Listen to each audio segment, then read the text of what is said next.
กับสวัสดีค่ะพ่อแม่พี่น้องที่เคารพรักคิดฮอดคิดถึงสุภูสุขคนค่ะ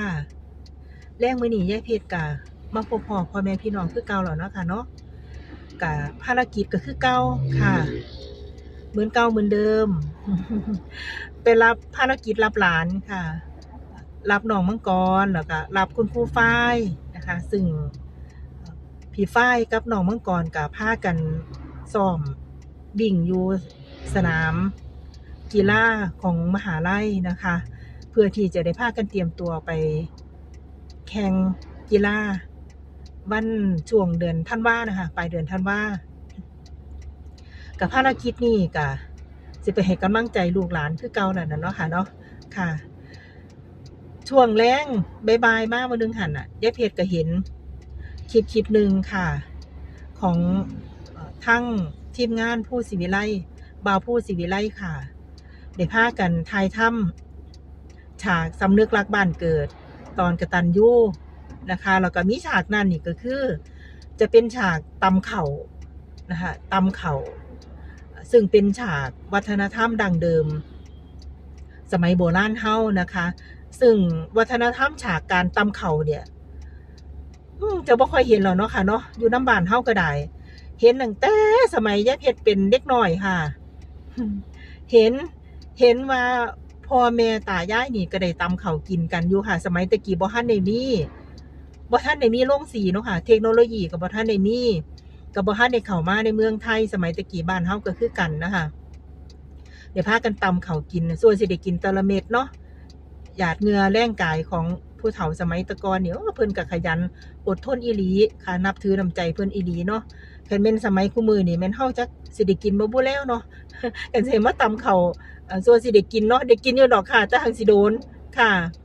เฮาก็เว้าถึงฉากตอนที่ทีมงานบ้านศรีวิไลนะคะได้พากันถ่ายทำการตำข้าวแล้วก็ฟัดข้าวนะคะเป็นฉากของวัฒนธรรมของพื้นบ้านของน้องธิดาลาวนะคะที่อยู่ฝั่งลาวพ่อแม่พี่น้องค่ะเห็นฉากการตำข้าวฟัดข้าวบ่คะอีหลอยน้อยอะค่ะก็ทำท่าเฮ็ดกลางจางคือดอกเนาะ บัดทีนี้ก็มาเปลี่ยนเป็นว่าให้พี่ไอ้เป็นคนเฮ็ดค่ะพี่ไอ้ก็ฟัดคือเนาะฮ้อนๆอีหลาฮ้อน ฮ้อนๆอีหลาฮ้อนเอ้าบ่คือดอกว่าซั่นว่าพ่อผู้ว่าเอาพี่ปรารถนาลองมึงดูว่าซั่นทุกคนก็เชียร์นะคะเชียร์พี่ปรารถนาเอาลองมึงดูปาดลองมึงดูล่ะว่าซั่นว่าเอาปาดอ้าวคือพี่ปาดคือตัวอันคือญ้อนหยังมาติพี่ปรารถนาน่ะเพราะว่าอยู่บ้านน้องปรารถนาก็คือพากันต้มเหล้าค่ะแล้วก็จะมีการฟัดข้าวแบบนี้นะคะซึ่งน้องก็เคยเฮ็ดนำพ่อนำแม่มาน้องก็เลยบอกว่าหนูเคยเฮ็ดฟัดข้าวเฮ็ดเหล้าซอยพ่อซอยแม่จ้าว่าซั่นว่าก็เลยคือ เอาฮ้อนๆล่ะฮ้อนวันว่าบ่แม่นว่าอันที่เม็ดที่เหี่ยออกไปนั่นมีตั้งแต่เม็ดข้าวดีเด้อล่ะ ต่างคนก็ต่างแซวกันค่ะเอ้าเปลี่ยนเป็นไผบาดนี้เปลี่ยนมาเป็นน้องเจ้าถิ่นมึงค่ะซึ่งเป็นน้องอยู่ในชุมชนนั่นล่ะค่ะในวิถีหมู่บ้านที่อยู่ในชุมชนน่ะค่ะซึ่งน้องก็ได้เฮ็ดประจำอยู่ความคล่องตัวในการทำนี่ก็สิต่างกันเนาะบัดนี้ก็มาเป็นแม่เตือนค่ะแม่เตือนก็เฮ็ดพู้นน่ะอุ๊ยบับบับโอ๊ยคือแท้เนาะบัดนี้แม่เตือนน่ะค่ะคือค่ะ โอ๊ยคือแท้เนาะบัดนี้แม่เตือนคือกว่าหมู่บ่แม่นว่าเฮ็ดข้าวอันเม็ดข้าวเหี่ยออกหมดเดะล่ะนั่นน่ะทุกคนก็แซวกันนะคะแล้วก็ให้กำลังอกกำลังใจกันน่ะห่าลางคนก็สิว่าพุ่นเม็ดข้าวเหี่ยแล้วพุ่นน่ะเม็ดข้าวเหี่ยแล้วบ่แม่นแกบเดะนั่นเหี่ยเป็นเม็ดข้าวเปลือกว่าซั่นว่าเพิ่นพากันว่าค่ะเอ้าบัดนี้อันยายเจี๊ยบค่ะก็อยากว่าเอ้ามาให้หนูลองเบิ่งนำหมู่ก็ดูหนูสิเฮ็ดเป็นบ่ว่าซั่น ทุกคนก็เอาใจซอยเด้อค่ะเชียร์ให้แม่เจี๊ยบฟาดข้าวเอานั่นอะบับอึบอึบอึบอึบเอ้าคือเป็นจังซั้นเอาฮ้อนแอวมึงกันนะแม่เจี๊ยบเอาอึบอึบอึบอึบว่าซั่นว่าคือบัดนี้ล่ะค่ะแม่เจี๊ยบเอ๊ยเจ้าเฮ็ดคือบัดนี้ล่ะจ้าบัดฮ้อนนี่ล่ะบัดฮ้อนแอวนี่ล่ะเอาบับก็สิแม่นแม่เจี๊ยบก็สิบ่เคยเฮ็ดเนาะ บ้านเพิ่นก็สิเป็นคนในเมืองแหน่ก็อาจจะบ่ทันได้เคยเฮ็ดหรือว่าเจอวัฒนธรรมเก่าแก่แบบนี้ค่ะแล้วก็ส่วนน้องๆในหมู่บ้านนี่ก็น่ารักนะคะยายเฒ่าที่ยืนอยู่ข้างหลังน้องนั่นก็น่ารักค่ะเป็นผู้เฒ่าค่ำก็ว่าได้เนาะคันแม่นบ้านเฮานี่ก็ผู้เฒ่าค่ำค่ะเหลือผู้เฒ่าบ่กี่คนเนาะยายเฒ่าอยู่ในหมู่บ้านค่ะยายเฒ่าก็น่ารักค่ะแข็งแรงอัธยาศัยไมตรีก็ดีนะคะสุขภาพร่างกายก็แข็งแรงน่ะค่ะผมก็โอ้สีขาวสวยงามค่ะซึ่งเป็นขาวธรรมชาติของผู้เฒ่านั่นล่ะเนาะคือสิบ่เคยได้ใช้ถูกสารเคมีคือหมู่เฮาดอกค่ะสุขภาพเพิ่นคือสิดีคักพู้นน่ะยกมือขอบบุญขอบคุณลูกหลานที่พากันไปเยี่ยมยามถามหาถามข่าวค่ะได้ไปเฮ็ดกิจกรรมร่วมกันนำยายเฒ่าค่ะส่วนอีลิงน้อยนี่ก็มาซี้ตึงขี่ตะคอพี่ไอ้อยู่นี่ล่ะค่ะเป็นตาหน่ายนัก เอ้ยอีหนูน้อยเอ้ยพ่อปู่สิเอากลับมาฟังไทยนำบ่เบิ่งลีน้อลาการฟัดเข้าใส่กระด้งของแต่ละคนแล้วค่ะ เป็นจังไดแหน่ แม่เตือนเนาะค่ะคือเนาะแม่เตือนเนาะค่ะโอ๊ยจวดจ๊าดค่ะส่วนแม่เจี๊ยบนั่นก็คือค่ะคือคือซุคนล่ะ แต่ว่าผู้ใดสิเฮ็ดข้าวเฮียหลายกว่ากัน อันนั้นก็เป็นการลองการฝึกการทำนะคะซึ่งบางคนนี่ก็อาจจะบ่เคยได้สัมผัสบรรยากาศแบบนี้เลยก็ว่าได้นะคะบรรยากาศตำข้าวบรรยากาศฟัดกระด้งนะคะซึ่งชุมชนเอ่อชุมชนแถวเมืองลาวในเขตที่น้องธิดาลาวพักอาศัยอยู่นั่นก็ยังมีวัฒนธรรมแบบนี้เหมือนเดิมอยู่นะคะ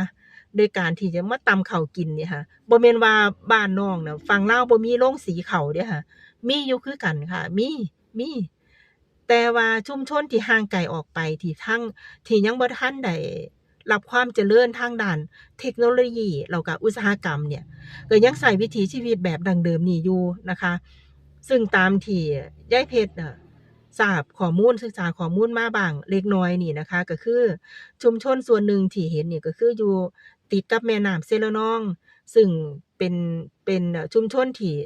ทีมของบ่าวผู้ไปกันเดือนที่แล้วนะคะแล้วก็วิถีชีวิตของชาวบ้านแถวนั้นนี่ก็คือการทำนาข้าวเนี่ยก็คือไปทำอยู่บนภูเขาเลยนะคะอยู่บนยอดภูเขาเลยนะคะแล้วก็การที่จะไปเก็บเกี่ยวข้าวเนี่ยก็คือช่วงนี้ฤดูข้าวเนี่ยอ่าสามารถเก็บเกี่ยวได้แล้วแล้วก็เม็ดข้าวทงนาข้าวเขาเจ้าก็สิอยู่เทิงภูเขามองขึ้นไปก็สิเป็นสีเหลืองสวยงามค่ะแล้วก็ชาวบ้านก็สิพากันไปเก็บข้าว การเก็บข้าวนี่เพิ่นก็บ่ได้เกี่ยวเป็นฟอนลงมาคือเมืองไทยบ้านเฮาเดะค่ะเพิ่นก็สิพากันเก็บเอาเป็นเม็ดลงมาแล้วก็เอาใส่กระสอบปุ๋ยก็พากันแบกจากภูเขาน่ะค่ะแบกจากภูเขาข้างเทิงน่ะสูงๆลงมาก็เอาทยอยลงมาไว้อยู่ตีนเขาริมแม่น้ำเซเลนองนะคะหลังจากที่ได้เพียงพอในวันนั้นแล้วก็พากันขนกระสอบข้าวเนี่ยลงเรืออีกที่หนึ่งนะคะซึ่งเรือนั้นก็คือกสิยาวพอสมควรแล้วก็สามารถรับน้ำหนักกระสอบเขาได้แล้วก็สามารถรับน้ำหนักของคนผู้โดยสารได้นะคะแล้วก็คนพายเรือเนี่ยคนขับเรือนี่ก็โอ้ยายเพชรก็นับถือเลยล่ะค่ะนับถือเลยย่อมือไหว้เลยล่ะค่ะนับถืออีหลีว่าเพิ่นเก่งว่าจังใดล่ะหนึ่งล่ะก็คือแบกกระสอบเขาลงมาจากภูเขาได้แล้วแล้วก็ยังเอาเขาลงใส่เรือนะคะซึ่งเรือนั่นก็คือจะบรรทุกกระสอบเขาสอบหนึ่งนี่ก็หนักพอสมควรนะคะแล้วก็เอาใส่หลายกระสอบพร้อมเอาใส่เรือนั่นข้ามฟากมาจากอีกฝั่งหนึ่งนะคะแล้วก็พยายามประคองเรือขับเรือมาเพื่อที่จะเข้ามาฝากอีกฝั่งหนึ่งที่เป็นหมู่บ้านชุมชนญาติพี่น้องพักอาศัยอยู่เพื่อได้เสียเอาข้าวเปลือกเอาข้าวเปลือกทั้งหมดเนี่ยมาให้พี่น้องแล้วก็ชาวบ้านในชุมชนได้อยู่ได้กินน้ำกันค่ะบ่แม่นเรื่องง่ายเลยนะคะหลังจากที่ได้เม็ดข้าวมาในหมู่บ้านแล้วนี่ก็กว่าจะได้เป็นเม็ดข้าวสารก็สิพากันมาตำแบบนี้แหละค่ะตำใส่คกหม้องเหมือนที่ยายเพชรเอาให้มึงเนี่ยแหละค่ะวัฒนธรรมแบบนั้นแล้วก็สิพากันฟัดข้าวสั่วสิได้อยู่ได้กินวิถีชีวิตเขาเจ้าก็สิวนเวียนอยู่แบบนี้นะคะก็จะมีอยู่แบบใดมีกินแบบใดก็สิเป็นวิถีชีวิตที่เรียบง่ายซึ่งก็มีความสุขตามวิถีซึ่งหลายๆคนณปัจจุบันเนี่ยก็โหยหาวิถีชีวิตแบบดั้งเดิมแบบนั้น เพื่อความเรียบง่ายบ่ได้ดิ้นรนบ่ได้ต่อสู้กับสิ่งแวดล้อมหลายๆอย่างบ่ว่าจะเป็นวิถีสังคมวิถีเทคโนโลยีการต่อสู้กันในการทำงานสิ่งต่างๆนี่ก็คือดิ้นรนต่อสู้ปัจจุบันนี้คนก็เริ่มโหยหาวัฒนธรรมคืนถิ่นคืนบ้าน